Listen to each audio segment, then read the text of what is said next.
माजी आमदार फारुख शाह यांचा राष्ट्रवादी काँग्रेसमध्ये प्रवेश, धुळे शहरातील राजकीय समीकरणाला नवा कलाटणी बिंदू। धुळे 15 जुलै 2025 धुळे विधानसभा मतदारसंघाचे माजी आमदार फारुख शाह यांनी अखेर राष्ट्रवादी काँग्रेस अजित पवार गट मध्ये अधिकृत प्रवेश केला आहे।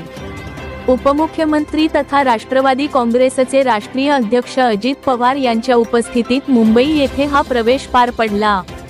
त्यांच्या प्रवेशामुळे धुळे शहराच्या राजकारणात मोठा भूकंप होण्याची शक्यता राजकीय वर्तुळात व्यक्त केली जात आहे। फारुख शाह यांनी 2024च्या विधानसभा निवडणुकीत तब्बल 72,000 मते मिळवत स्वतःचा राजकीय प्रभाव सिद्ध केला होता।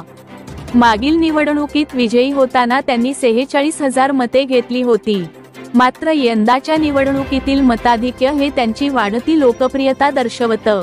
धुळे महानगरपालिकेच्या आगामी पंचवार्षिक निवडणुकीच्या पार्श्वभूमीवर फारुख शाह यांचा राष्ट्रवादी काँग्रेसमध्ये प्रवेश हा निर्णायक ठरण्याची शक्यता आहे। त्यांच्या विचारांना अनुसरून शहरातील फुले, शाहू, आंबेडकरांच्या विचारधारेवर विश्वास ठेवणारा एक मोठा वर्ग त्यांच्या पाठीशी आहे। त्यामुळे हिंदू बहुल वसाहतीमध्ये देखील त्यांचा प्रभाव मोठ्या प्रमाणात जाणवतो। राजकीय विश्लेषकांच्या मते फारुख शाह हे समाजकारण आणि राजकारण याचा समतोल साधणारे नेते आहेत। त्यांचा राष्ट्रवादी काँग्रेसमध्ये प्रवेश झाल्याने शहरातील राजकीय गणित बदलतील हे निश्चित।